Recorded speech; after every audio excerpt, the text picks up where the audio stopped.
Hello, hello. Sorry for the delay there, my friends. I have been trying to print some stuff out. Sorry. And trying to find more and more information that maybe that might help. We do have a Boo-Boo Zen kitty up there. Yes, we do. We have a good kitty. So, hello, hello. Thank you for being here, and seriously, thank you so much to our troll slayers, our moderators. I'm so grateful. I'm so grateful. Okay, Clotho saying, my 88-year-old father was admitted to the hospital last night with blood clots in his lungs and cellulitis. Any prayers or good thoughts would be appreciated. No visitors are allowed. Okay, well, let's take a minute here and let's just come together for a second, and let's just send as much positive, highest vibration, divine energy down to everyone who is needing it today, specifically Clotho's father, or anyone who's really in need of the highest vibration, the most positive energy, blessings, comfort, to really feel in their soul that we are all connected, that we are in this together.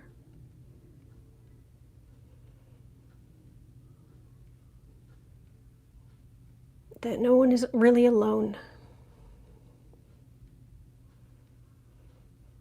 That this is a beautiful world and there are beautiful days ahead.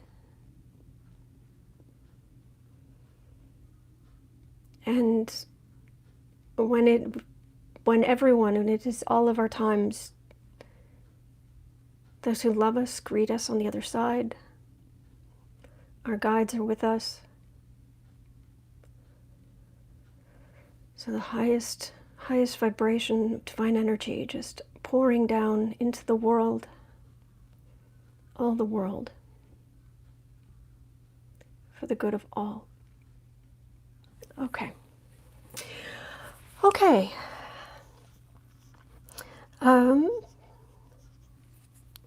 Oh my gosh, Deanna saying my bestie of 40 years admitted with stage 4 leukemia. I can't get there. If I could, I couldn't go in. I'm so sorry, Deanna. So,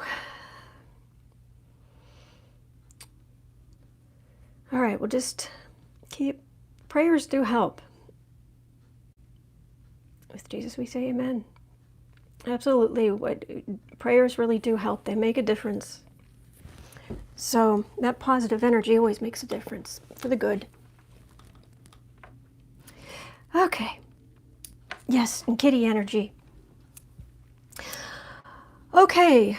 Gosh, this seems rather uninteresting compared to what you're going through, but not that what you're going through is interesting, but unimportant. This seems unimportant compared to what you're going through, but I've printed out a number of things in the hope of kind of helping to explain what's going on, and also pointing out that it is temporary. I have my alarm set for 9 a.m. daily to meditate for her. Excellent. That's a great idea. Love to all and to kitties too. Meow. Yes. Yes, good kitty. All right. It's Astrology Sunday. And pulled this out. A couple of things, really unimportant compared to what everyone's going through, but like I've got the cord for my printer. Yes, my printer's wireless, but it just doesn't always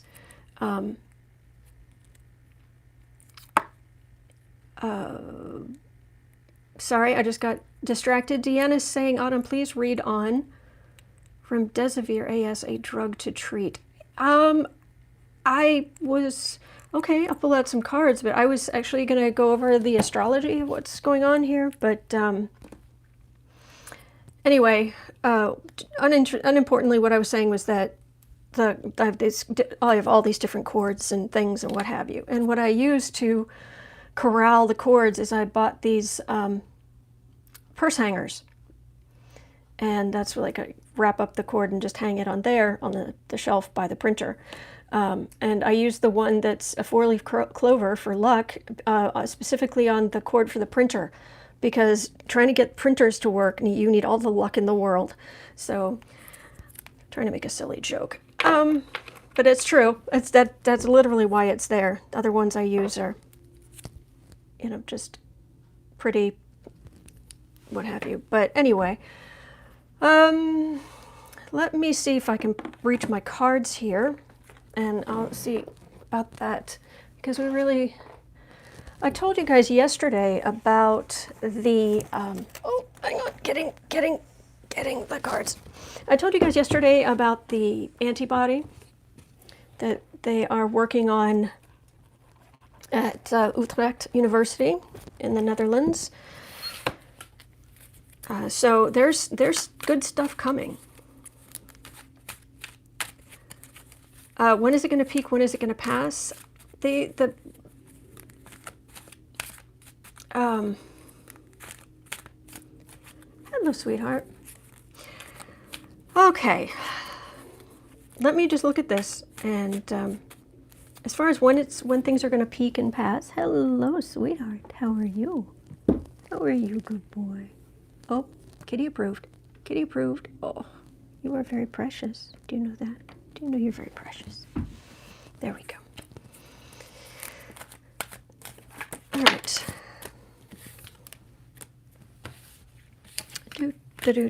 Do. All right, let me ask specifically. The Guardian has a piece with encouraging things on remdesivir. All right, let me have a look. Remdesivir.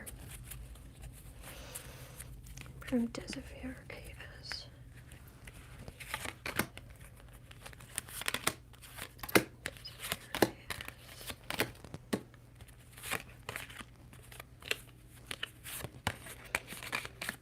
All right, I'm getting 2 cards for the reading.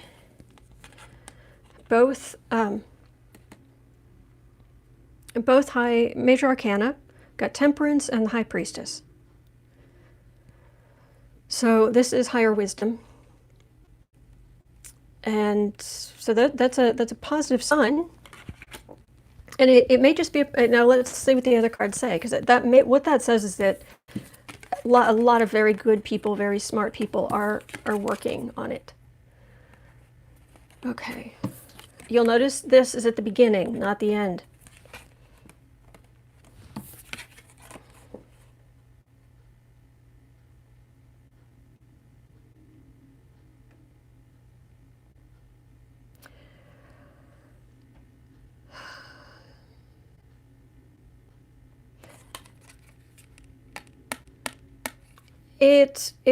It could help.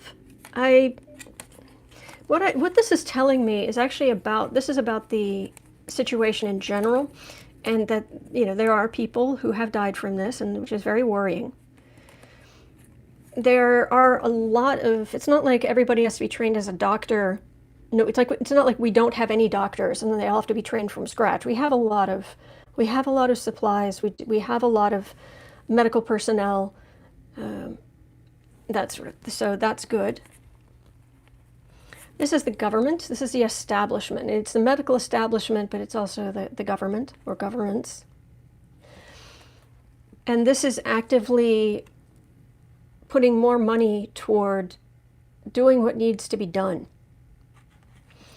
And then this is the Queen of Cups. Quite often I get cups for medical people. And this would be a queen who really is in charge of something, and that's a really impressive cup she's got there. She can do a lot with that. It's very special. So it could be that could be a very good thing, or it could be something else. I'll be honest. But there is good stuff coming, and the world is reacting in a good way. and is going to come up with answers. And there are kitties. And the good news is there are kitties. How you doing? How are you doing, sweetie? You doing okay? Are you doing okay, good boy? Oh. So, I know there's a lot of panic. I know there's a lot of fear. But the whole reason I'm here, the whole reason I'm doing this, is to say that, you know, this is not some horrendous, oh my goodness, you know, apocalyptic thing. It's not. He's still blaming Obama for everything, says Janice. Yes, I saw that. Oh, goodness. All right. Let's see here. Welcome back, sweet kitty. Yes, that is the good boo-boos and kitty. All right, so now that I've looked at that, I would like to go over some of this astrology. And I hope I might have to draw some blank, I may have to draw some blank charts or something. Where can I put, oh, I should put this back where it belongs. It might shake the camera just a tiny bit, just for a second. All right, I just want to make sure that's back where it belongs and move this over. Okay, so basically I wanted to, you're welcome, Deanna, thank you. Okay, there's a lot of panic going on. All right, but one thing I want to start with, I highly recommend reading, there's I believe she's Canadian, a Canadian astrologer named Marjorie Orr, and she has a very good blog where she blogs about things that are in the news and things of that nature. And one of the things that she talked about in one of her post, 25th of January, okay, so it wasn't her earliest post, but what she did look at, she compared it, she was like, oh my gosh, it's like the Spanish flu. Okay, no, because what she pointed out, and maybe I'll have to, do I have a, oh, there we go, nice Sharpie, something big so you can see it. What she looked at, talking about the coronavirus, COVID-19, or sometimes, and it's now actually called SARS-2. So, and despite the astrology being similar to the Saturn-Pluto 2003 SARS outbreak, this is not like the Saturn-Neptune 1918 Spanish flu outbreak.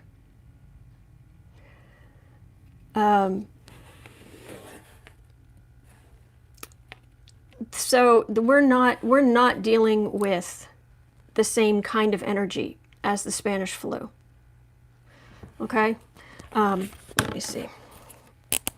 Remember how I've explained that Saturn looks like a sort of like a number 5, and Neptune is a trident, because you know Neptune has its trident. Okay, and that was the Spanish flu. That was the main thing they were dealing with. But what we're dealing with is Saturn. And if you're wondering what order these go in astrology, you always put what you put first is whatever planet is closest to the sun. That's what order you put when you're talking about stuff. Okay, what we are dealing with is Pluto. Okay, and we'll call. Okay. All right, so that's Saturn and Neptune. They were in the same place, which is called conjunct. And the symbol for that is a circle. It's like a symbol for masculinity or Mars, only it doesn't have the arrow at the end of the. It doesn't have the arrow at the end. It just pokes out there. And that's a symbol for a conjunction. So in the Spanish flu, you're dealing with Saturn and Neptune. For the COVID-19, we're dealing with Saturn conjunct Pluto. Okay, so they're different. All right, there were some other things going on as well, but that's the most obvious difference right now. Okay, and now we had this Saturn Pluto conjunction. It was back in January. And I want to say, sorry if this is off the top of my head, it was January 12th. Okay, and then we are going to have,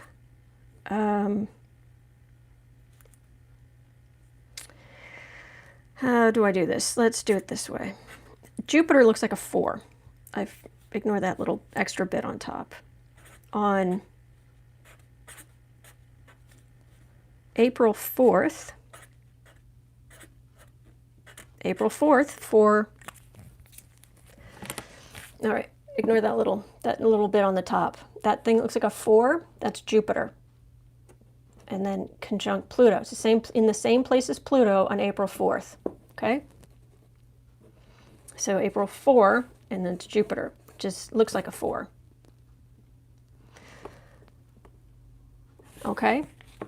So what we are right now, we are, you can ignore the Spanish flu thing. January 12th,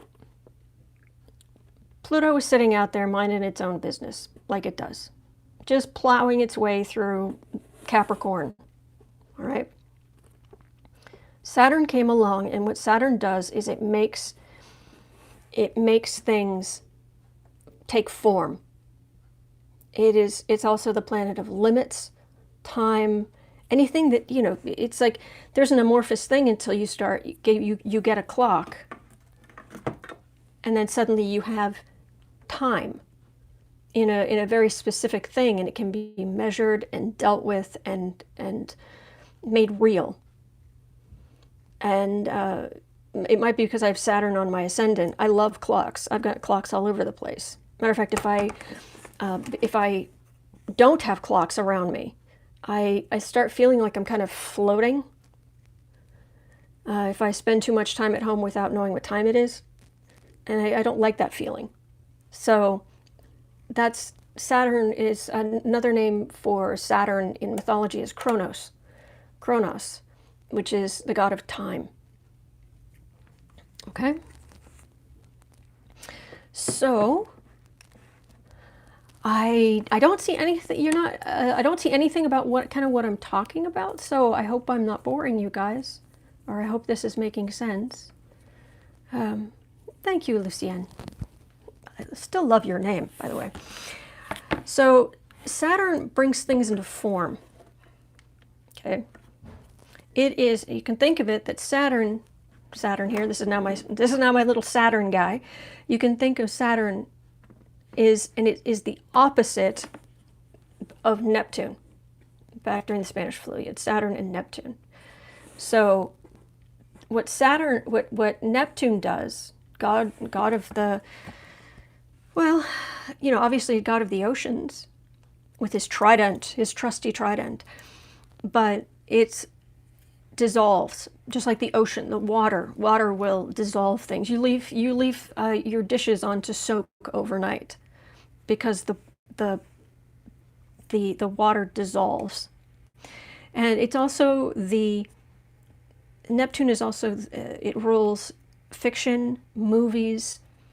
It's stories, but they're not real. They can be really important, but Neptune, it rules film, arts, spirituality. It diffuses things, fog. So when you have something like that taking form, and you have these two coming together, and there's an illness around, yeah, that's not good for the old lungs. But this is something different. Okay, Pluto's, remember I've talked about this before, Pluto is the plow. Oh wait, let me see, just having a look. All right, it's just saying that the breaking news, I've been keeping my phone on to catch any breaking news so I can share it with you as soon as it comes up. All they're saying is that West Virginia doesn't have a case. It's like, yeah, I already knew that. All right, back to this. Pluto's a plow. It goes into a sign and it just starts plowing the field. Because Pluto, also known as Hades, we got the Roman and the Greek names for the same, basically the same god. God of the underworld. And Pluto rules plutonium, which is incredibly powerful. And it can, because Pluto rules Scorpio, some people say Scorpios are the strongest, is the strongest, most powerful of the zodiac signs, because Scorpio, that intensity, they have the power that they can, you know, use their energy wisely and warm a city, warm a huge city, and keep all the kiddies warm and all the grandmothers warm, and it can be lovely. Or they can just explode and have a huge hissy fit and make the entire city uninhabitable for 10,000 years. And that's Pluto. That's what rules Scorpio. And that's why a lot of Scorpios, I mean, the key word for Scorpio is intense. So it has a lot of power, but it's also the subconscious. It's down, think of that underworld. Think of Hades in the underworld. Because the underworld wasn't just, in ancient Greece, the underworld wasn't just where you went if you were bad. It was actually split into different areas. There was Tartarus, which was a flaming pit where bad people went. But there were also the Elysian fields where good people went. And you had Hades, who ruled over both. And, you know, you had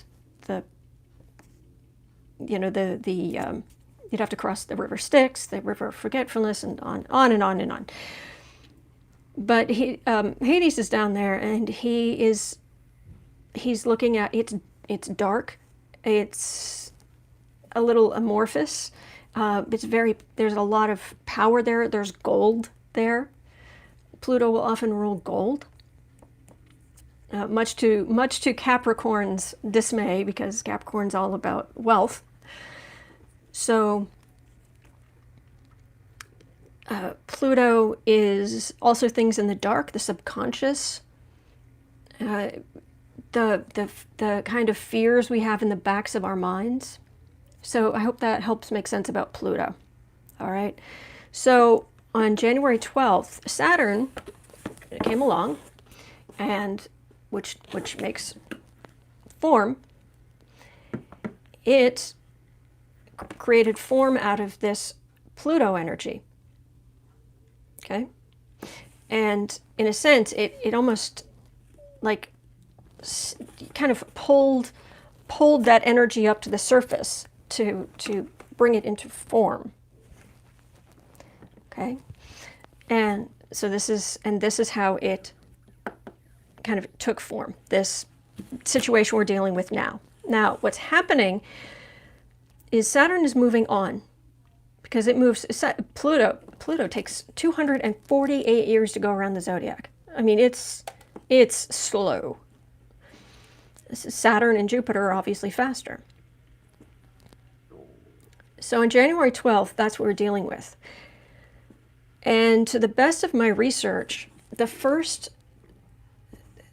they first knew that COVID-19, SARS-2, that it existed on December 1st, 2019, which is why it's called COVID-19, as in 2019, which I did not realize at first. Maybe I'm just dense, but it was like, oh, I just assumed it was like a number 19 of whatever. It's like, no, it's for the year. But what happened after that is that right around the time of this conjunction, this January 12th conjunction, is when they actually sequenced the genome and they gave it a name. So it gave form to that thing that kind of rose out of the depths. Okay, and now we're dealing with the aftermath of this, and we are between this and this. Because Saturn has moved on, and it's about to go into Aquarius. All right, now there's more symbols. Capricorn, I love the symbol for Capricorn. I love the symbol for Capricorn because it looks like a logo. Like Louis Vuitton or something, which is just the perfect thing for everything Capricorn, because they love designer things. So we've got Capricorn, which is where all of this is happening. And Saturn is about to go into Aquarius, the water bearer, who's Aquarius.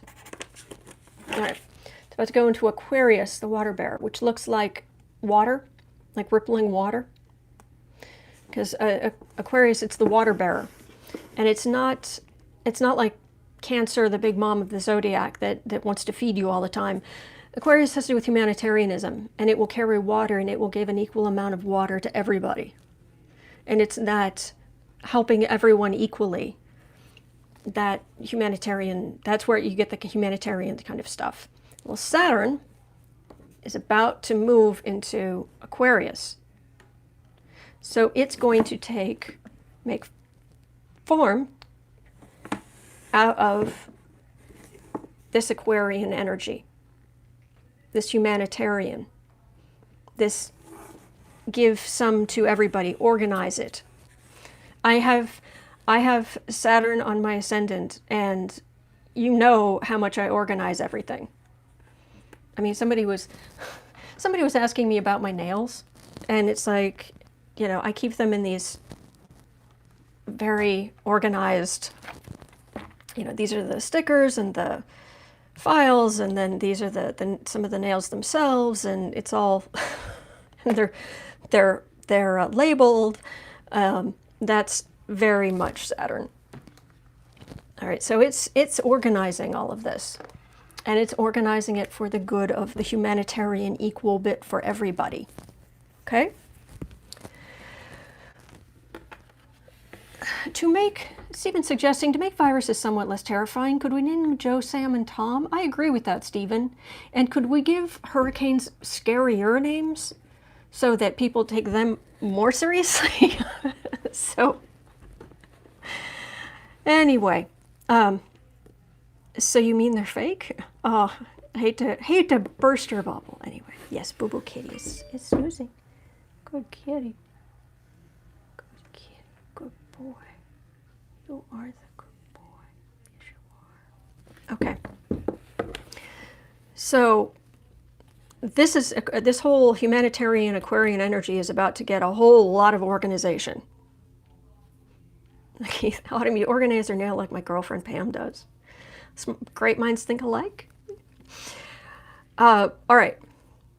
So I believe this happens shortly. It happens before, actually I know it happens before April 4th, which is when Jupiter conjuncts Pluto. Okay? Now Jupiter, think of how big Jupiter is. All right? Biggest planet. Okay? It is, I mean, Saturn's big, but Jupiter's even bigger. It's got that big eye, and it's got all these storms, and it's just massive. And very sadly, they say that storm is actually dissipating, and we might lose it in about 50 years, which is just really sad. Okay, and this is Jupiter. All right, great big planet with the eye, and it's massive. It's also the biggest blowhard. It is the giantest of the giantest of the gas giants. Okay, you can fall for miles and miles and miles and miles and miles through this atmosphere. You will never hit solid. Or if you do, you'll be under so much pressure, and just it's it's huge. The thing about Jupiter is it's very lucky. It's always been considered very lucky. Think of Jupiter, it's also where we get the word jovial from. Jupiter and I believe Jove, it's similar, but it's this happy, in A Christmas Carol. Do you remember the image of the ghost of Christmas yet to come? And it's just this guy, and he's kind of, even in the original drawings, he was this big kind of Father Christmassy kind of figure with, his shirt open and lots of food and stuff. And that's very, very much a Jupiter kind of thing. I also sometimes equate Bacchus with Jupiter. All right.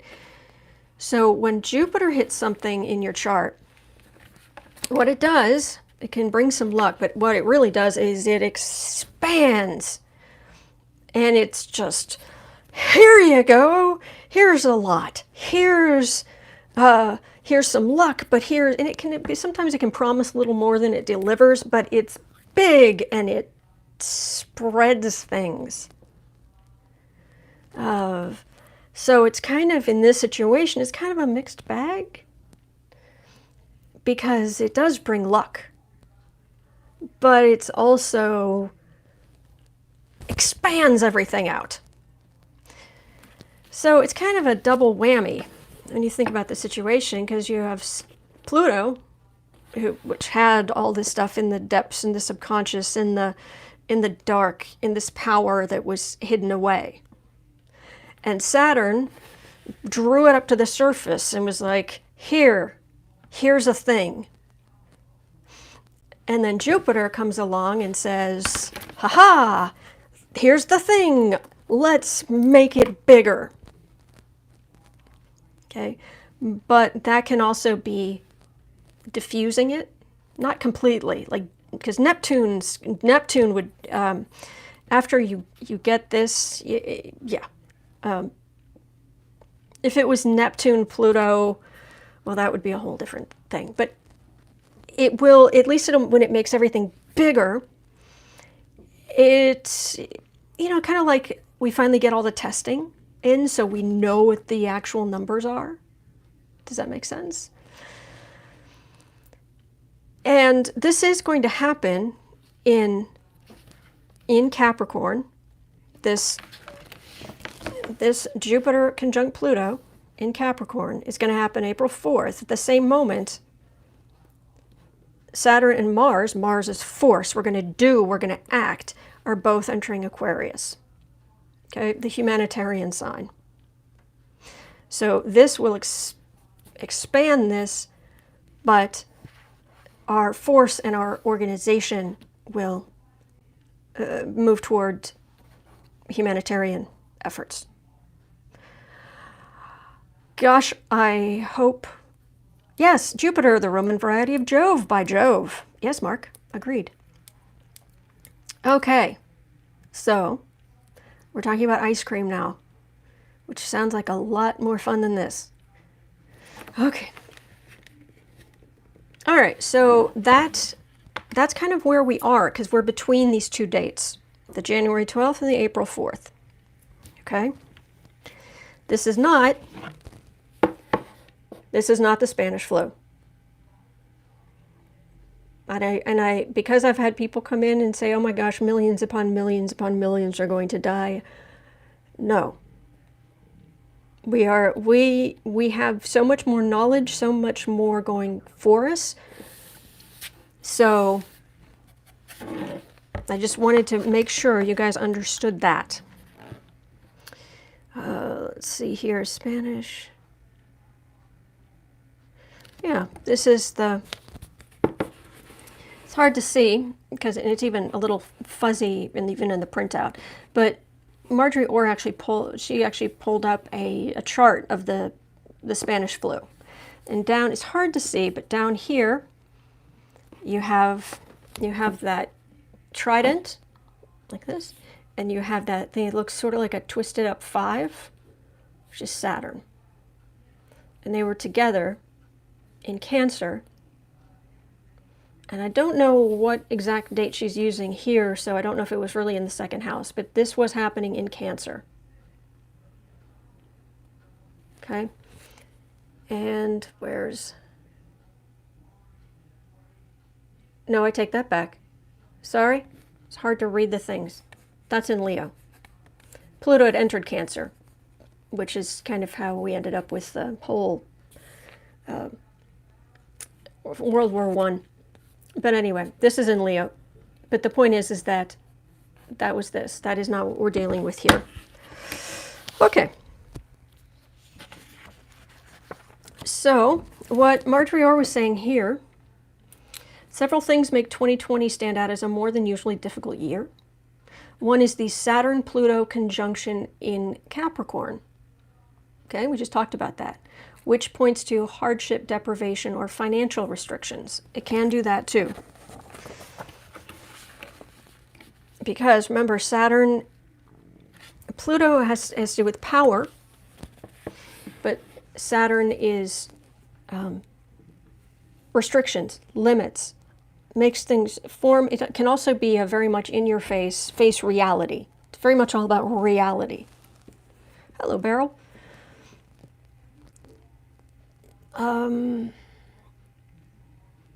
Okay, and then there's also the possible effect of Saturn moving into Aquarius.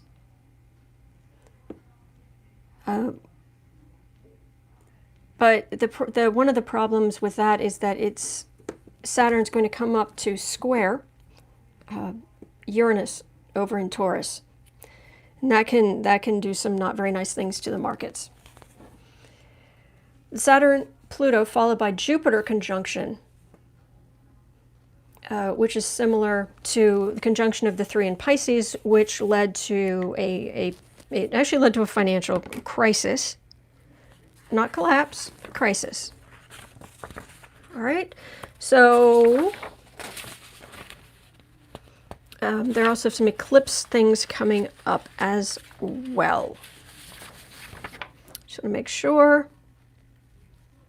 Yeah, because this is all, yeah, that article was mostly talking about the financial stuff.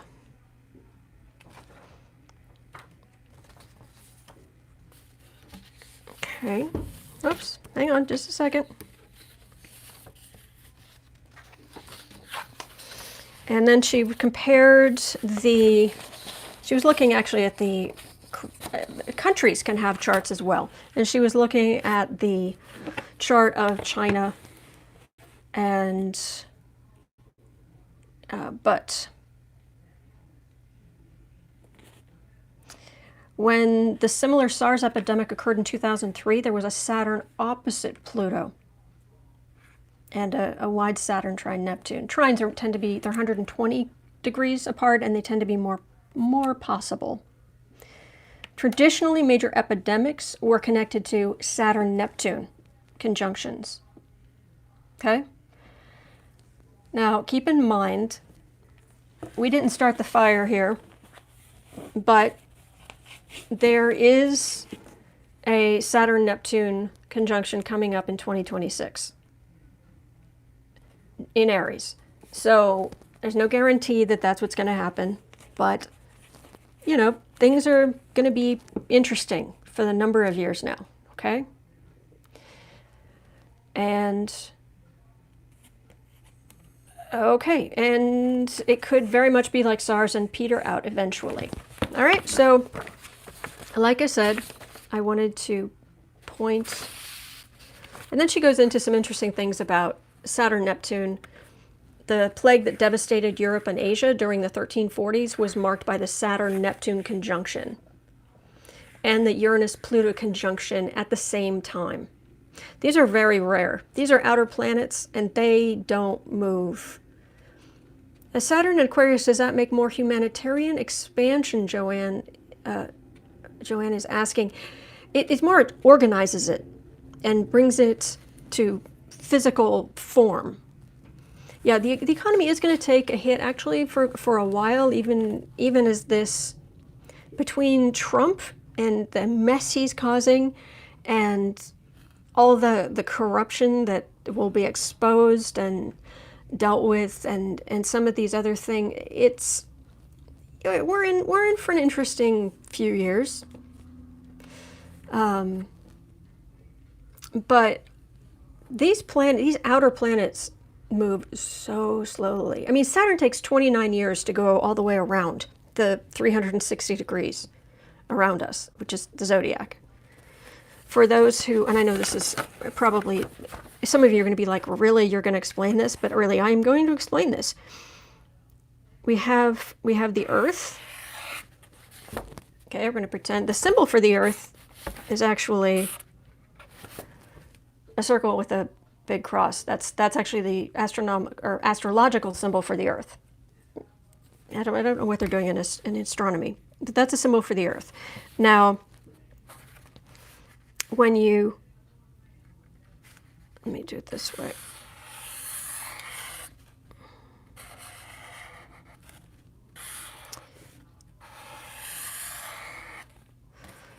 Okay, around if this is obviously much bigger around, but when we're on the Earth and we're looking out, the different signs are it's like a band around the Earth, right? So, and they're where they are in the, roughly, they're where they are on the chart when you show you the chart. Like, if this is Cancer, the big mom of the zodiac, then you get, and if it's here, that constellation is here, then directly across from it would be the big dad of the zodiac, Capricorn. Okay, so when we're talking about these kinds of things, and these are obviously much farther out than even the other planets. So, for instance, when we're here and we say Pluto and Saturn on Capricorn, they're basically, symbol for Pluto is like that 5. Okay, so we'll pretend we're going to it's not to scale, obviously, and then in Capricorn. From where we're sitting, Saturn's here, Pluto's out there, and behind it is the constellation for Capricorn. So when there are conjunctions, that's what it's saying. Okay, and then yeah. So anyway, that's what's going on when we say these things. I just want to help you have some way to visualize it. Cup of tea has solved every woe in the world at one point or another. I'm with you, Jill. I could use one right now. So anyway, but these planets out here, I mean, Saturn itself takes about 29 years, actually it's like 29 and a half years to go around the sun once. Pluto's taking 248 years to go around the sun once. I mean, we're talking, so when you start dealing with the seriously outer planets, Uranus, Neptune, Pluto, they are out there. And for them to become, they're both moving so slowly. It would have had to have been, talking about here, a Uranus-Pluto conjunction. Well, Pluto's taking longer to go around than Uranus, so Uranus would have had to come up and on Pluto, because it's moving faster, even though it takes, how many years does it take?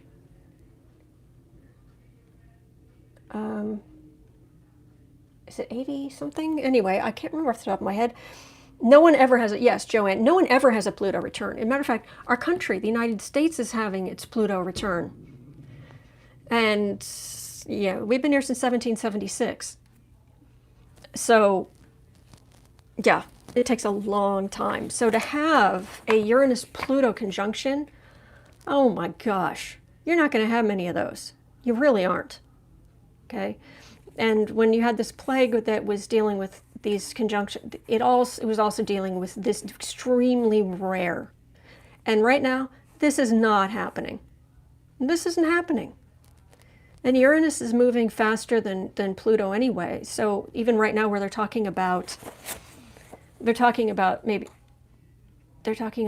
Saturn moving into Aquarius. Well, sure, it can move into Aquarius, and it may be at a 90-degree angle, like Uranus. That's Cancer. Oh, that's 10 for... Let's look at it. Yeah, let's look at it that way. 10 for... Let's say...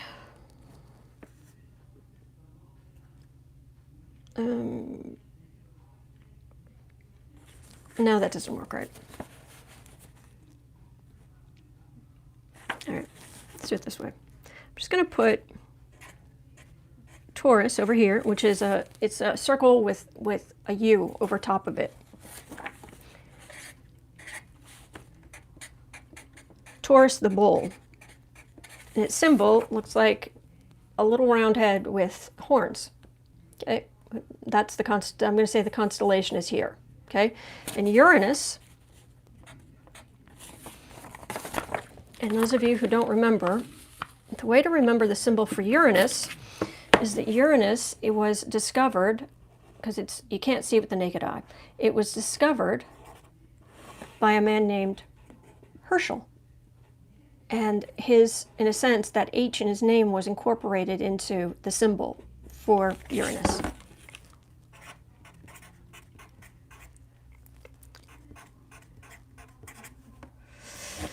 Okay, so right now Uranus is sitting over here. Uranus is fun. Uranus is a bolt out of the blue. It's weird. It's weird in a good way, but it's weird. If something just bizarre happens, something out of the blue happens, it's usually something to do with Uranus. It spins on its side. The planet itself, its pole isn't like ours, you know, where we're spinning. The pole itself is on its side. So the planet's like rolling. And everything is, discovered by the man and his sister. Let's not forget her. Absolutely. Thank you for pointing that out. Thank you, Kathy. Melanie. Sorry, I looked at the wrong name. Sorry, Melanie. But no, that's true. So right now with this over here, when Saturn moves into Aquarius, it is going to be from the Earth. There's going to be, in this circle, there will be, could I have made a bigger mess of that? This will be 90 degrees away from each other.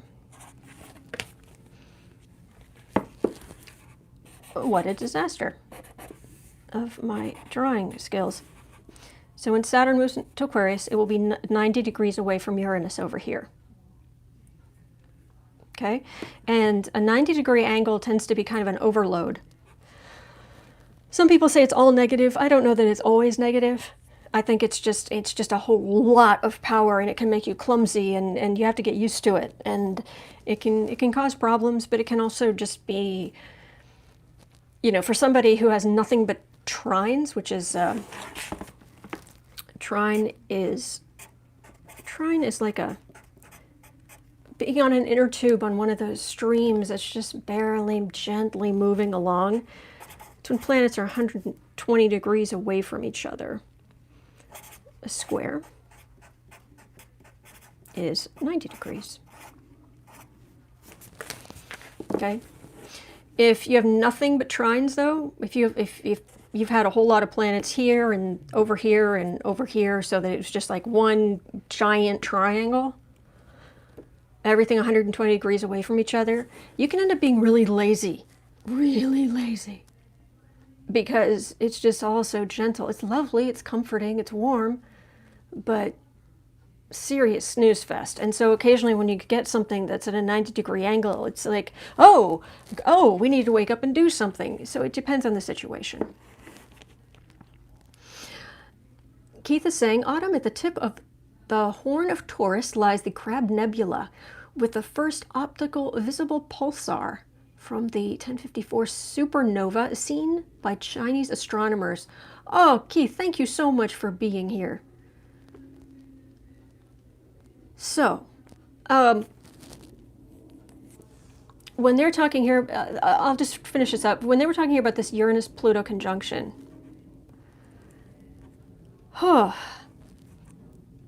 Uranus would have had to come up. This is rare, and to have both those two outer planets in the same place around the same time that you had Saturn and Neptune, which is between in the sky, it's the circles, the planets, it's between Uranus and Pluto, so it's even farther out than Uranus. And then Saturn, which by comparison is just zipping along, going around the sun every 29.5 years. This is not happening very often. All right, so anybody who's completely like, oh my gosh, it's the Spanish flu, it's the plague, no, it's not. This is rare stuff. Rare. So,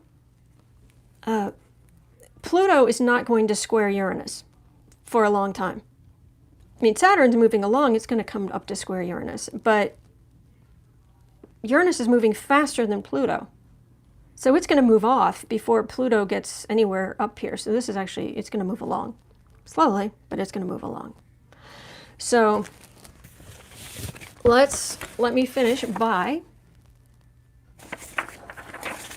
now that I've told you all of that, let's look at Trump. My favorite topic. I'm always looking for bad news for Trump. And remember, if you are watching this, it is your job to calm and encourage people. That's what we do here. This is what we do here. Okay. Now, someone basically came up, I don't know exactly why, but the actual chart for COVID-19 is actually the 1st of December, 2019. And if you just run it for middle of the day, so you can ignore, like, these wedges are houses, and they usually deal with different aspects of life. Though those could be in any place, because that will change based on what time of day. Okay? But the sun is still going to be in Sagittarius here, and these planets here are all still in Capricorn. That, I know it looks a little funny. There are different ways to draw Capricorn, that symbol, because it's an unusual. So if you're like, what is that? It's that symbol I've been drawing. There are just different ways to draw it, slightly different ways to draw it. Okay, and these are all those planets I was talking about. Let me make sure you guys can see this. Remember that 4? There's Jupiter. That's Venus, a symbol, that feminine symbol. There's that weird looking 5-ish kind of twisted 5. That's Saturn, and then in this chart, they thankfully used the PL for Pluto. PL. Okay, and they were all in Capricorn. All right, so I don't know what houses these were in, but the moon was where it was. It might change a little bit, but Uranus was right there. There's no time of day is going to change where Uranus was in the sky. It's moving too slowly. Same thing with Mars. Mars is moving along fast, really fast compared to some of these other, but it's still in a day. No, it's there. Okay. And even though there is some, this is at 3 degrees 20 minutes of Taurus. Remember that circle with the horns? That's Uranus Herschel in Taurus. 320. Now Mars up here, that symbol, that masculine symbol in this is Scorpio up here. 749. They're not the same. There's about a 4-degree difference, but that's still within what's called orb, which means a conjunction. When you have a conjunction, it doesn't have to be the exact number. And different planets have they can start influencing each other even though they're not right on top of each other. And there's usually a few degrees around one side or the other of a planet. and that's called the orb, O-R-B. And the orb, where planets are affecting each other, it can be maybe 3 to 5 degrees, except when it comes to the sun. The symbol of the sun is a circle with a dot in the middle, or the moon. And because those are called the luminaries, those are they're massive. Their orb can be as much as 10 degrees. So for most planets, it's 3 to 5 degrees. Sun and the moon, it's going to be about 10 degrees. Okay? So this Uranus here, Herschel, Taurus, is directly across from Mars in Scorpio. And you can think of Scorpio, you can usually recognize Scorpio by paying attention to this little spiky tail. You know, like a scorpion has this tail that's like a zinger. So just look for the little scorpion tail. All right, so that is Mars.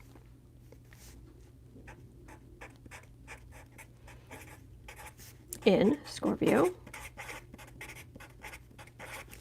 And this is Uranus in Taurus. Okay, and if you'll notice, these are opposite each other, but this moon over here is somewhere around 4 degrees of Aquarius. Remember the wavy lines of, I told you about the Aquarius, the water bearer? It's like waves. Well, this is square. So that's an overload.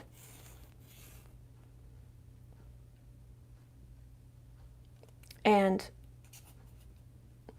since the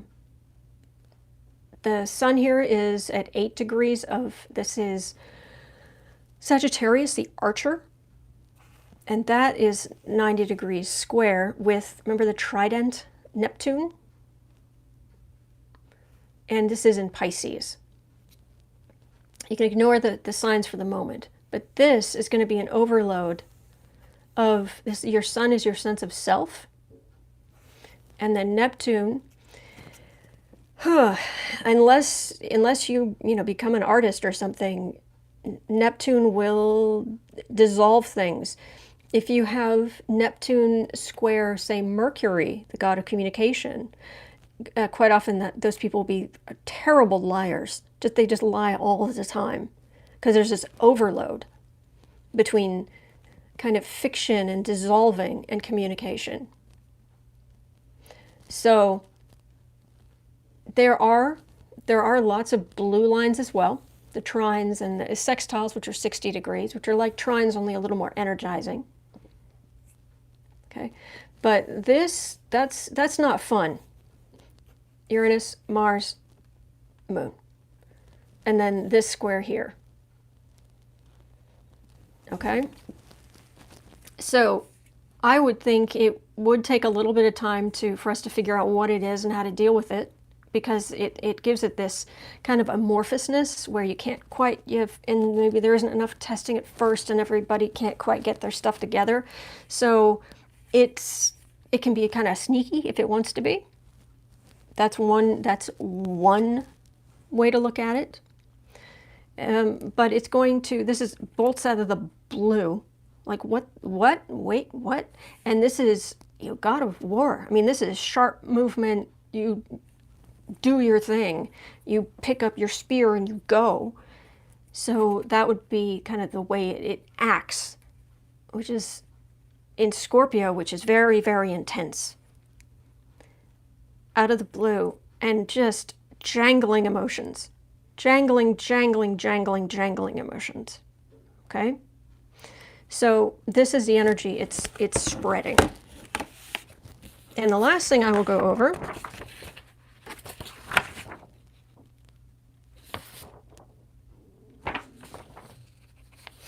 well, I haven't looked at this one yet. It might be worth looking at.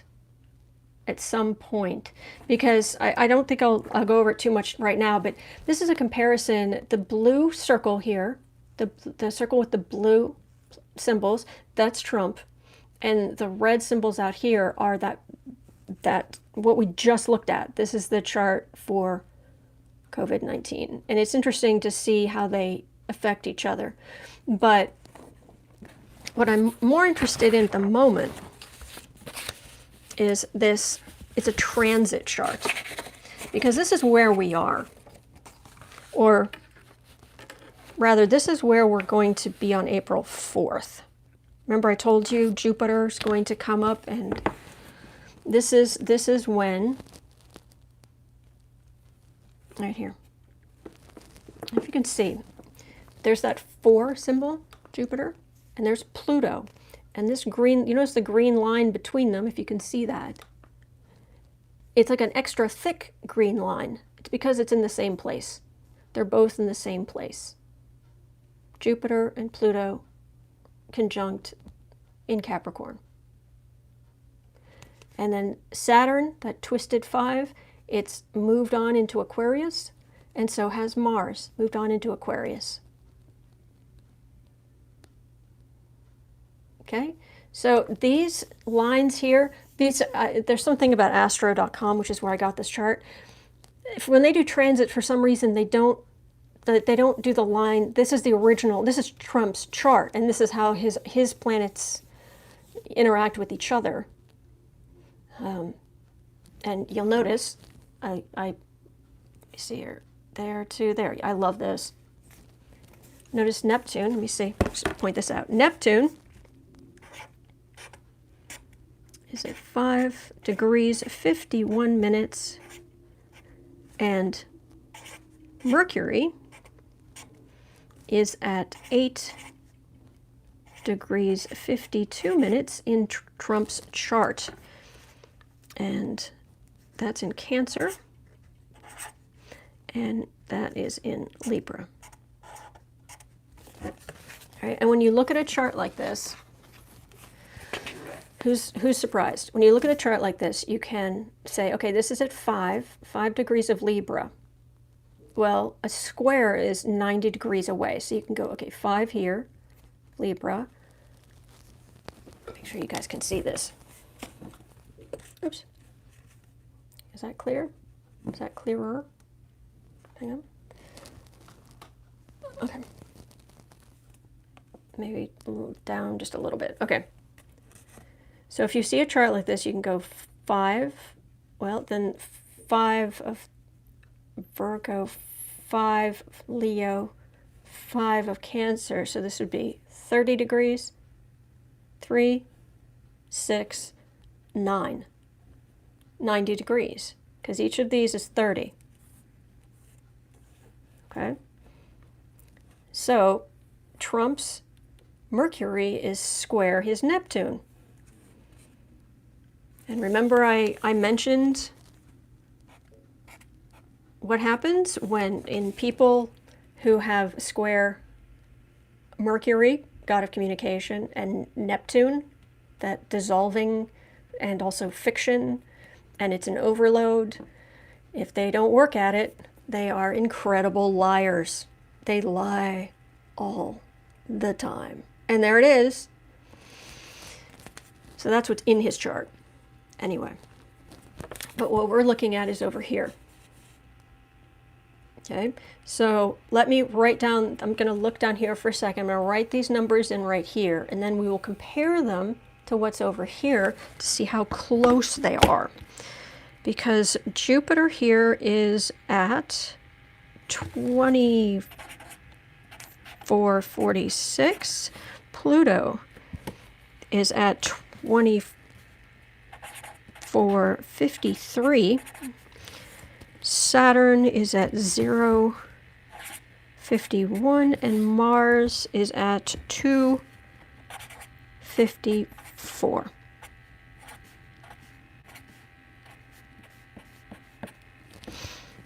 Okay. All right. So Jupiter's at 24. Can you guys see? Pluto's also at 24. They're within minutes of each other. And this is on April 4th this year. Saturn has moved into Aquarius, 0 degrees, 51, so it's almost a 1 degree of Aquarius. And Mars, which has just moved on, it's over there, that's supposed to be a 2, sorry, 254. So it's almost at 3 degrees of Aquarius, okay? So they're up there, and let's see, from, this is, let's say it's 25 degrees, because that's close.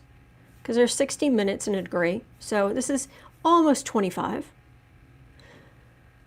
But you go up to here, so 5 degrees up would be 0 plus almost another 1.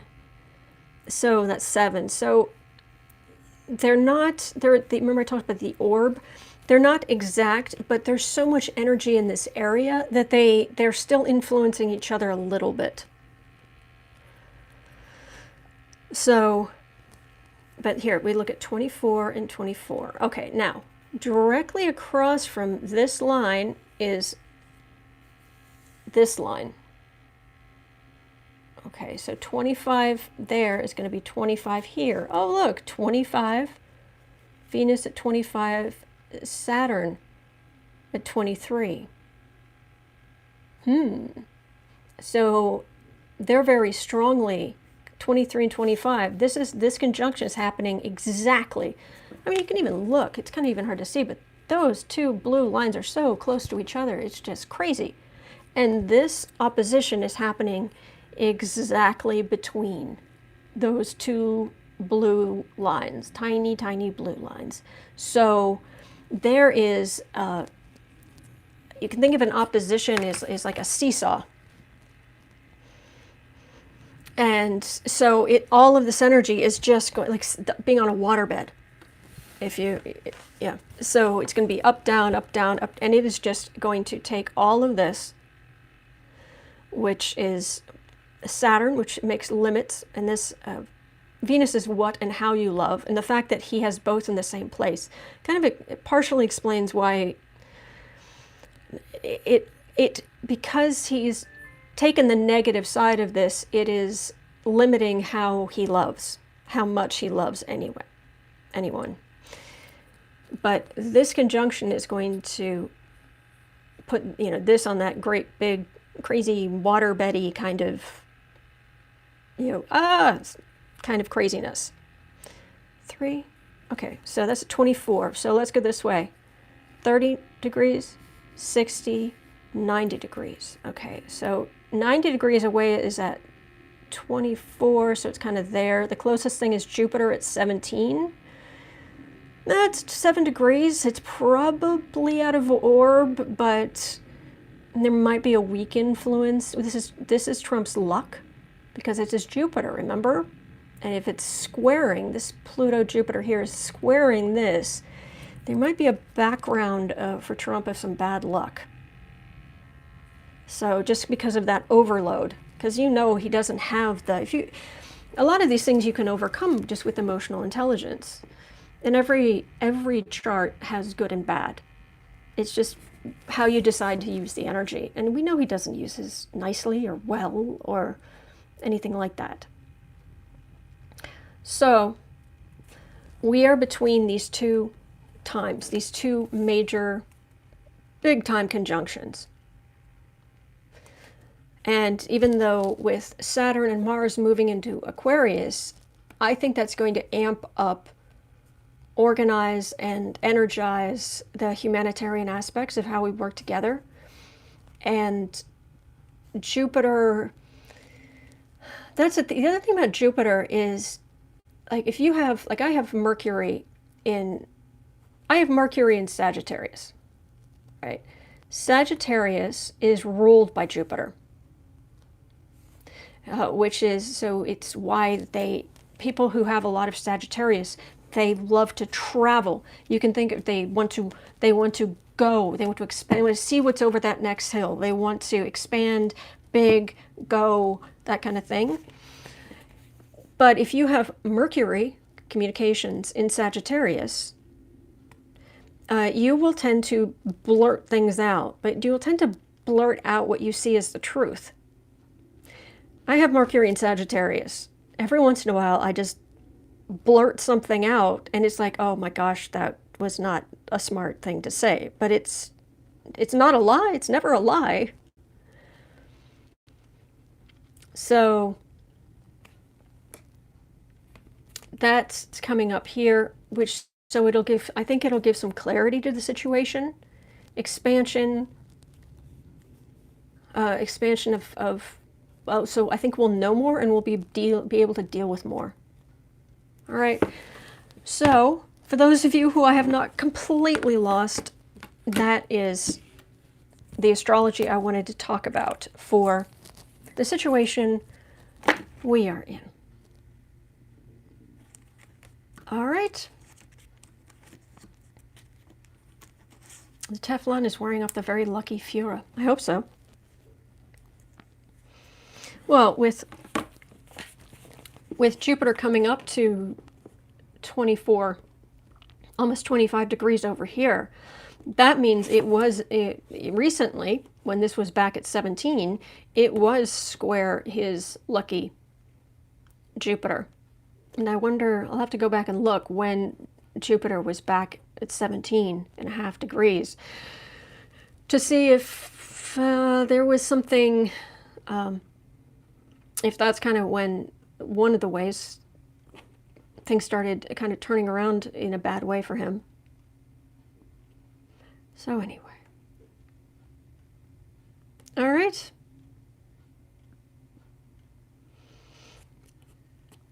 All right, so I'm just double checking, and that is that.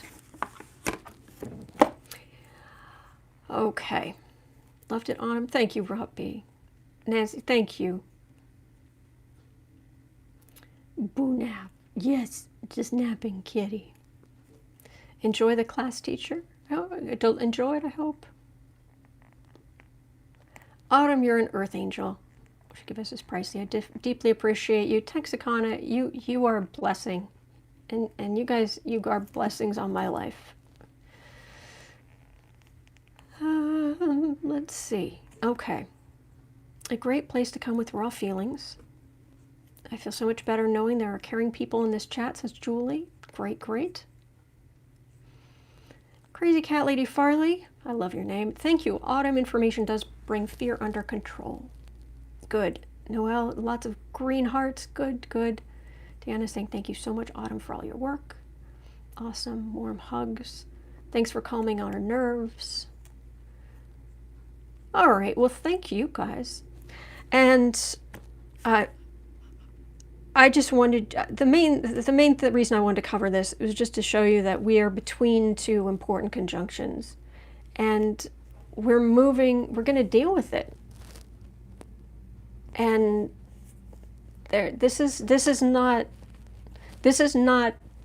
catastrophe, apocalyptic. No, it's not. All right.